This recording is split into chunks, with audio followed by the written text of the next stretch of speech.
చిన్న పరిచయం చెప్పండి. నా పేరు మెంగారం శ్రీనివాస్, మా భార్య పేరు మెంగారం నాగలక్ష్మి. మాగి గ్రామము, నిజాం సాగర్ మండలం, కామారెడ్డి జిల్లా. ఓకే, అసలు మీకు సర్పంచ్ అభ్యర్థిగా ఏ సమయంలో అనిపించింది? అసలు సర్పంచ్గా పోటీ చేయాలని ఏదైనా చూసి అనిపించింది? ఏదైనా డెవలప్మెంట్ చూసా కాలేదా? మీద సమస్య ఏంటి అసలు? ఇంతకుముందు గత పాలకుల ద్వారా చాలామంది సర్పంచ్గా ఉండి మన గ్రామానికి అసలు యువతకు కానీ అస్సలు మన ఎక్కడైతే అభివృద్ధి జరగడం లేదనే విషయాలలో ఫోకస్ చేయడం లేదని, యువకులకు అవకాశం వస్తే అన్ని విధాల యువతకు అన్ని రంగాల ముందుకు తీసుకోవాలని, పేదలకు ముఖ్యంగా పేదలకు గవర్నమెంట్ నుంచి వచ్చే ఫలాలు సక్రమంగా అందేందుకు ఒక విధి విధానం ప్రకారం ముందుకు వెళ్ళి వాళ్ళందరికీ సేవ చేయాలన్న ఒకే ఒక సంకల్పంతో సర్పంచ్ అభ్యర్థిగా నిలబడి గెలిచి వాళ్ళందరికీ సేవ చేయాలనే దృఢ సంకల్పంతో ఆశయంతో ఈ మార్గాన్ని ఎన్నుకున్నాను. ఓకే, మన మాగి గ్రామంలో మేజర్ ప్రధాన సమస్య ఏంటి అసలు మన గ్రామం? చాలా వరకు ఇప్పుడు ఎస్సీ కాలనీలో డ్రైనేజీ చాలా అస్తవ్యస్తంగా ఉంది. తర్వాత ఎస్సీ కాలనీ బ్యాక్ నుంచి ప్లేట్ల గల్లీ అని అంటారండి, అక్కడ వరకు డ్రైనేజ్ సమస్య విపరీతంగా ఉంది. అంటే వర్షం పడ్డదనుకో అక్కడ ఉన్న వాళ్ళందరికీ దోమలతో బాధపడుతున్నారు. మిగిలిన గల్లీలలో కూడా ఇంటర్నల్ రోడ్లది ఇబ్బంది ఉంది. ఇంకా కొత్త గల్లీ అని ఉంది, పోషమ్మ గల్లీ ముందట, అక్కడ కూడా డ్రైనేజ్ సమస్య బాగా ఇబ్బంది పెడుతుంది గ్రామస్తులకు. ముఖ్యంగా ప్రస్తుతం అయితే అది తొలగించడానికి కోసమే మొదటి చర్య తీసుకోవాల్సిన అవసరం ఉంది మన గ్రామంలో. ఓకే, మన గ్రామంలో ఒకవేళ మీరు సర్పంచ్ అయిన తర్వాత యువత మరియు మహిళల పట్ల ఎలాంటి కార్యక్రమాలు చర్యలు తీసుకోబోతున్నారు? యువతకు సంబంధించింది ఎక్కడైనా నోటిఫికేషన్లు పడితే వాళ్ళందరికీ అవగాహన కల్పించేందుకు, తర్వాత వాళ్ళకు ఎవరికైతే ఏ ఎగ్జామినేషన్కు వెళ్ళదలుచుకున్నారో వాళ్ళకు సంబంధించి గైడ్ చేయడం, అవసరం పడితే దానికి మెంటర్లను తీసుకొచ్చి వాళ్ళకు శిక్షణ ఇచ్చి ఏర్పాటు చేయడం లాంటిది కానీ, తర్వాత ఏ నోటిఫికేషన్ అయినా మన గ్రామ పంచాయతీలో నోటిఫికేషన్ చేయడము, దానికి సంబంధించి ఒక కంప్యూటర్ సిస్టమ్ అరేంజ్ చేయడము చేసి అక్కడ ఉన్న నోటిఫికేషన్ ఏదైతే ఉందో ఆన్లైన్ ఎంట్రీ కూడా మన దగ్గర జరిగే విధంగా, ఇంటర్నెట్ సెంటర్ పోయే పని లేకుండా మన గ్రామ పంచాయతీని ఇంటర్నెట్ సెంటర్ ఓపెన్ చేసి వాళ్ళతో ఉన్న ఒక కంప్యూటర్ తెలిసిన పర్సన్ అక్కడ నియమించి వాళ్ళ ద్వారా మాగిలో ఉన్న ఏ నోటిఫికేషన్ రాని ఎలాంటి అప్లికేషన్ చేయడం ఉన్నా అక్కడనే జరిగే విధంగా చర్యలు తీసుకుంటాం. మరియు మహిళలకు వాళ్ళ డ్వాక్రా గ్రూప్ సంఘాల ద్వారా వాళ్ళతో చర్చించి వాళ్ళకి ఎలాంటి సమస్యలు ఉన్నా తీర్చడానికి మొదటి ప్రయత్నం చేస్తాం. ఓకే, మనం ఒకవేళ సర్పంచ్ అయిన తర్వాత రెండు వర్గాల నుంచి రాజకీయ ఒత్తిడి వచ్చినప్పుడు మీకు ఎలాంటి చర్యలు, దాని పట్ల ఎలాంటి చర్యలు వ్యూహాలు తీసుకోబోతారు? ఇప్పుడు రెండు వర్గాల నుంచి ఒత్తిడి వచ్చిన నిజం ఏదైతే ఉంటుందో దాన్ని 10 మందిలో డిస్కస్ చేసి అక్కడనే సామరస్యపూర్వకంగా ప్రయత్నించడానికి చర్యలు చేపడతానే తప్ప దాన్ని ముందుకు తీసుకెళ్లి కేసులు లాంటివి తీసుకోవడానికి నేను వ్యతిరేకి. ఎట్టి పరిస్థితుల్లో సామరస్యపూర్వకంగా సమస్య పరిష్కారానికే కృషి చేస్తానే తప్ప దాన్ని ముందు చేసి గొడవను పెద్దగా చేయడానికి నేను ఎలాంటి చర్యలు తీసుకోవాలి. అసలు మాది గ్రామ ప్రజలు మిమ్మల్ని అసలు సర్పంచ్కి ఎందుకు ఎన్నుకోరు? ఓటు ఎందుకు మీకు? నేను వ్యక్తిగతంగా మంచి కార్యాలు చేయాలన్న లక్ష్యంతో ఉన్నాను. గతంలో కూడా ఇన్ని రోజుల నుంచి కూడా నేను సేవా కార్యక్రమాలు చాలా చేస్తాను. సేవా కార్యక్రమాలు చేస్తాను. మాగి గ్రామాల ప్రజలందరికీ ఈ విషయాలన్నీ తెలుసు.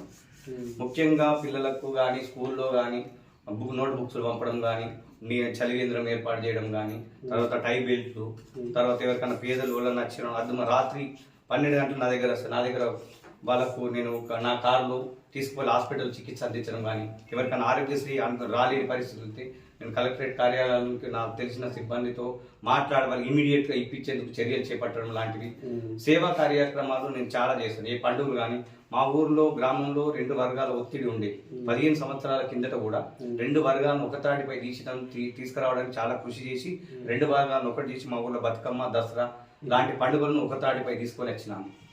ఎలాంటి ఉత్సవాలు కానీ ఏది ఉన్నా ముందుండి చేయడానికి ఇష్టపడతారు. కావున నేను సర్పంచ్కు అర్హత ఉన్నగా భావించి ఈ సర్పంచ్గా గెలిస్తే వీళ్ళందరికీ సేవ చేయడానికి నాకు గట్టి అధికారం ఉంటుందని భావించి అదే లక్ష్యంతో నేను ముందుకు వెళ్ళదలుచుకున్నాను. ఓకే, బయట గ్రామాలలో విమర్శలు ఏమొస్తున్నాయంటే సర్పంచ్ అయిన తర్వాత వేరే టౌన్లో ఉంటారు, హైదరాబాద్లో ఉంటారు అని విమర్శలు వస్తున్నాయి. సర్పంచ్ అయినాక లోకల్లో ఉంటారు, సేవలు అందిస్తారు. నేను పుట్టిన నుంచి ఇక్కడనే ఉన్నా. నేను ఉద్యోగరీత్యా ఇంతకుముందు గతంలో వేరే వర్క్ చేసేవాడిని. అప్పుడు కూడా నేను రోజు అప్ అండ్ డౌన్ చేసినానే తప్ప గ్రామాన్ని నిలిచిపోలేను. ఎట్టి పరిస్థితుల్లో ఏ ఊరు వెళ్ళినా రాత్రి ఇంటికి చేరుకునే వ్యక్తిగా ఉన్నా. గ్రామంలోనే ఉన్నా. మా ఊర్లో ఎట్టి పరిస్థితుల్లో నేను ఎక్కడ వెళ్ళలేను. గ్రామంలో నుండి ఎవరికి ఏ ఆపద వచ్చినా తీర్చే స్థలంలో నేను ఉండి సేవ చేయడానికి ముందుకు వచ్చిన. ఓకే, మన గ్రామ స్థాయిలో విద్యారంగం అంటే స్కూల్స్, తర్వాత ఆరోగ్యం పైన ఎలాంటి చర్యలు తీసుకోబోతున్నారు? మన స్కూల్లో 7వ తరగతి వరకు ఉందండి. పిల్లలకు సంబంధించి ఇదివరకే విద్యార్థులకు సంబంధించిన సేవా కార్యక్రమంలో ఇదివరకే నేను పాల్పంచుకున్నా. ఇది చాలా ముందుకు తీసుకెళ్తా. మా దగ్గర ఇంగ్లీష్ మీడియం స్కూల్ ఉంది, 7వ తరగతి వరకు ఉంది.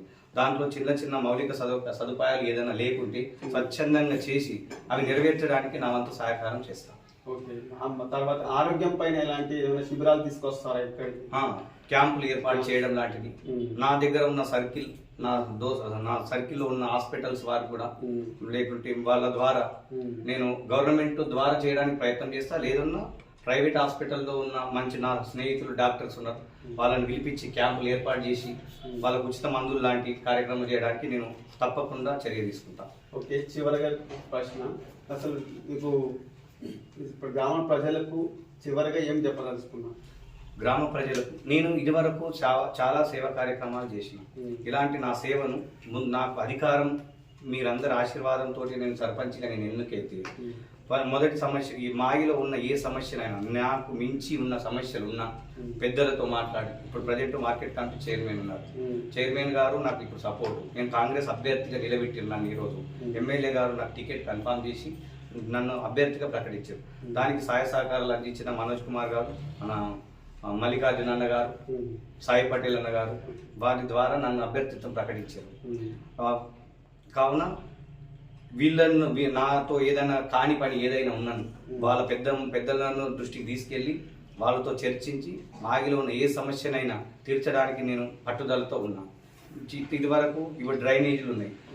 ఇదివరకు కూడా నేను ఇప్పుడు గవర్నమెంట్లో లేని టైంలో కూడా 20 లక్షలు పెట్టి సీసీ రోడ్లకు నేను సీసీ రోడ్లు నిర్మించడం జరిగింది. తర్వాత ఇక్కడ నల్లవోచమ్మ టెంపుల్ అని ఉంది, చుట్టుపక్కల నల్లవోచమ్మ టెంపుల్ సరౌండింగ్ మొత్తం సీసీ రోడ్ వేయించడం జరిగింది. నేను అధికారంలో లేని టైంలోనే ఒక 28 లక్షల వర్క్ చేయించిన. నేను ఇప్పుడు ఇంకా చేతి మీద వర్కులు ఉన్నాయి. అన్నగారు మన మనోజ్ అన్న ఇంకా కొన్ని వర్కులు ఇచ్చాడు.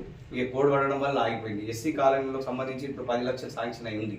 వాళ్ళ మోర్ని ఆ డ్రైనేజీని ఇప్పుడే చేయడానికి ఎలక్షన్ అయిన నెక్స్ట్ డే నుంచి ఫస్ట్ పని అదే ఉంది నా చేతి మీద. అది కాగానే మిగిలిన పనులు అన్ని ఏ పని ఉన్నాయి. ఇందిరమ్మ ఇండ్లు మనోజ్ అన్న ద్వారా మన మాగిలో ఇందిరమ్మ ఇండ్లు శాంక్షన్ అయినాయి. మేము కూడా మన ఊర్లో ఇంతమందిని ఐడెంటిఫై చేసినాం. అన్నతో కూర్చుని చర్చించి, అన్న ఫలానా ఇల్లు అడుగుతారు వాళ్ళకి చేయాలని చెప్పి పెద్దల వాళ్ళతో చర్చించి నేను చెప్పగానే ముందుకు వచ్చి వాళ్ళు పేదలా లేదనేది నిర్ణయం తీసుకొని వాళ్ళందరూ లిస్ట్ అవుట్ చేసి ఇప్పటి వరకు 18 శాంక్షన్ చేశారు. మళ్ళీ రిపీట్ చేసి ఇంకో కొంతమంది అడుగుతున్నారు అన్న అంటే ఇంకొక 12 ఇవ్వడానికి ప్రాసెస్ రెడీ అయిపోయింది. అది కాకుండా కూడా ఈ మాగిలో ఎంతమంది ఇల్లు కట్టుకోవాలని నిర్మాణం ఉన్న శక్తికి మించి అయినా ఎమ్మెల్యే గారి అండదండలతోటి వాళ్ళ సహకారం తీసుకొని మా మాగిలో ఏ సమస్య ఉన్నా తీర్చడానికి నేను సిద్ధం ఉన్నా. నేను చదువుకున్న యువకుని, డిగ్రీ అయిపోయింది నాది. నాకు ఇంతకుముందు గతంలో ఉద్యోగం చేసిన అనుభవం ఉంది. నాకు చాలా సర్కిల్ ఉంది. నా సర్కిల్ని ఉపయోగించి ఎవరికి ఏ సహాయం అయినా చేయడానికి నేను సిద్ధమున్నా. ఎలాంటి భూమి సమస్యలు ఉండని, ఏది చిల్లర ఏ సమస్యలు ఉన్నా నా నోటీసులో వాళ్ళందరినీ దగ్గరుండి హక్కున చేర్చుకొని వాళ్ళందరి సమస్యలు తీర్చుకోవడానికే కంకణం కట్టుకున్నా. గొప్ప ఆశయం పెట్టుకుని సర్పంచ్ అభ్యర్థిగా నేను నిలబడుతున్నా. కావున మన మాగి ప్రజలు ఏ కోరిక కోరినా నా లెవెల్ అయ్యేది నేను ఇమీడియట్గా చేసేస్తా. నెక్స్ట్ నా ద్వారా జరగని అఫీషియల్గా ఉండే అఫీషియల్తో డిస్కస్ అవుతా. ఇంకా అధికారులతో అయితే, ఎమ్మెల్యే గారి దగ్గర అయితే, ఇంకా ఇమీడియట్ ఉన్న పెద్ద మనుషుల సహకారంతో అయ్యే పని ఉంటే వారిని సంప్రదించి అన్ని పనులు చేయడానికి కృషి చేస్తా. ఓకే అండి, థ్యాంక్ యూ.